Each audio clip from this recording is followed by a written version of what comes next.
GeM cinema நேர் வணக்கம். நான் விஜய் அபிஷேக். அன்றைக்கி எதை பற்றி பேச போகிறோன்னு பார்த்தீங்க அப்படின்னா, அடுத்ததாக வரக்கூடிய ஒரு சூப்பரான ஒரு அப்டேட் தான்.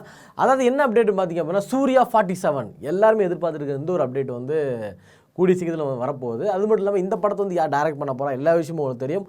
அது மட்டும் இல்லாமல் இதில் வந்து ஒரு குறிப்பிட்ட படத்தோட டைட்டில் என்ன, கேமியோ யார் பண்ணுறா, அப்படி யார் என்ன அப்படின்றது தான் இந்த விட நான் டீட்டெயிலாக சொல்ல போகிறேன். ஸோ இதை பற்றி நீங்கள் தெரிஞ்சுக்க நினச்சிங்க அப்படின்னா இந்த வீடியோ ஃபுல்லாக பாருங்கள். நான் உங்கள் விஜய் அபிஷேக். இது நம்ம ஜெம் சினிமாஸ்.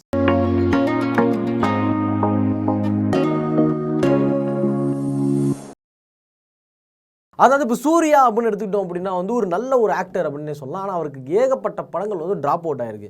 அதாவது 7ஆம் அறிவுக்கு அப்புறம் வந்து எந்த படமும் ஹிட் ஆகவே இல்லை அப்படின்னு சொல்லி அவர் மேலே ஒரு விமர்சனம் இருந்துச்சு. ஏன் அப்படின்னா சூரியனை போட்டராக இருக்கட்டும், ஜெய் பீமா இருக்கட்டும், ரெண்டுமே வந்து பார்த்தோம்னா ஓடிடி தலை ரிலீஸ் ஆச்சு.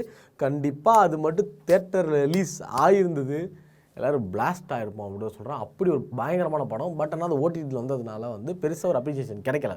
ரொம்ப நாளாக காத்திருந்து வந்த ஒரு அப்ரிசியேஷன் தான் கருப்பு படம்.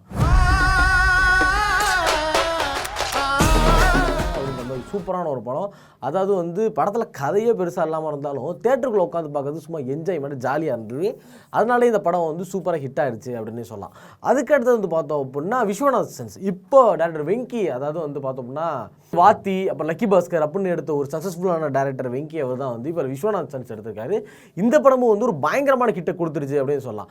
அடுத்தது வந்து இப்போ எப்படி சொல்கிறதுனா, விஜய் வந்து அரசியலுக்கு போயிட்டார், அஜித் வந்து ரேஸுக்கு போயிட்டார், இப்போ தமிழ் சினிமாவை யாரை காப்பாற்ற போகிறா அப்படின்றப்ப தான் வந்து நம்மளோட சூர்யா வந்திருக்கிற மாதிரி இப்போ 3ஆவது படமும் அடுத்தது ஒரு சூப்பரான ஒரு ஹிட் கொடுக்க போறாரு அப்படின்னு சொல்லலாம். சூர்யா 47 டேரக்டர் யாருன்னு பார்த்தீங்க அப்படின்னா ஜிது மாதவன். இவர் யாருன்னு பார்த்தீங்கன்னா ஒரு மலையாள டேரக்டர். இதுக்கு முன்னாடி அந்த ரோமான்சன் படம் பார்த்துருக்கீங்க, அப்புறம் ஆவேசம் படம் பார்த்துருப்பீங்க. ஆவேசம் படம்லாம் என்ன சேட்டாலாம் இன்னும் மறக்கவே முடியாது. அந்த மாதிரி ஒரு வைபான படம் தான் வந்து ஆவேசம்.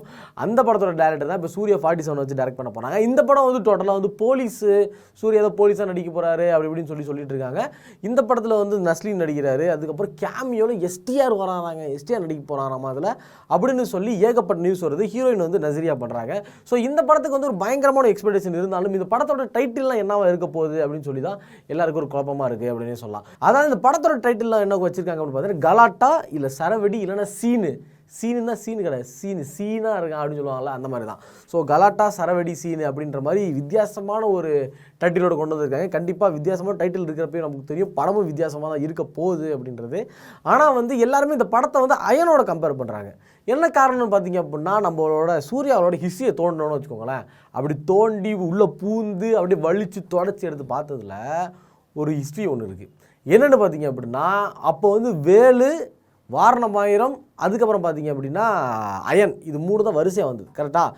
இப்போ வேலு பக்கா கமர்ஷியல், பயங்கரமான கமர்ஷியல். எப்படி 5 நிமிஷத்தில் இங்கே வந்து நிற்கிறேன், 10 நிமிஷத்தில் இங்கே வந்து நிற்கிறேன் பார்த்தியா, எதுனது சென்னை கோர்ட்லேருந்து அதுக்கு ஒரு 3 நிமிஷம், ஃப்ளைட்டில் 4 நிமிஷம், அங்கிட்டு 2 நிமிஷம் அப்படின்னு சொல்லி ஒரு பயங்கரமான டயலாகாக இருக்கும். பார்த்தா ஹரியோட டைரக்ஷனில் டயலாக்கெல்லாம் பஞ்சமே கிடையாது. அது எனக்கு பிடிச்ச டயலாக் என்ன அப்படின்னா சொல்லுவான், உள்ள ஒரு வெளில நாய் எச்சு சோறு திங்கிற போய் தெரியுது, உள்ள ஒரு நாய் நல்ல சோறு திங்குதுன்னு அப்படின்ற மாதிரி டயலாக்லாம் பயங்கரமாக வச்சுருப்பாங்க. ஸோ அந்த படம் வந்து பார்த்தோம்னா ஒரு பக்கா கமர்ஷியலான படம். அதுவும் கருப்பும் ஒரு கமர்ஷியலாக முடிஞ்சிச்சா. அடுத்தது Vaaranam Aayiram, daddy I love you so much daddy அப்படின்ற மாதிரி வாரணமாயிரம் படம் வந்து பார்த்தீங்க அப்படின்னா ஒரு லைட் ஹார்ட்டட் ஃபிலிமாக இருக்கும். ஸோ எல்லாருமே ஒரு மாதிரி ஆஹா அப்படின்ற மாதிரி ஒரு லைட் ஹார்ட்டட் ஃபிலிமு. அந்த படத்துக்கு அதே ஈக்குவலாக வந்து பார்த்தோம்னா விஸ்வநாதன் சென்ஸுமே வந்து பார்த்தோம்னா லைட் ஹார்ட்டட் ஃபிலிமாக தான் இருக்குது. ஸோ அதுக்கப்புறம் பார்த்தீங்க அப்படின்னா அயனுக்கு ஈக்குவலாக, அதாவது புரியுதா உங்களுக்கு, அதாவது வந்து ஹிஸ்ட்ரி ரிப்பீட் பண்ணுறாரு.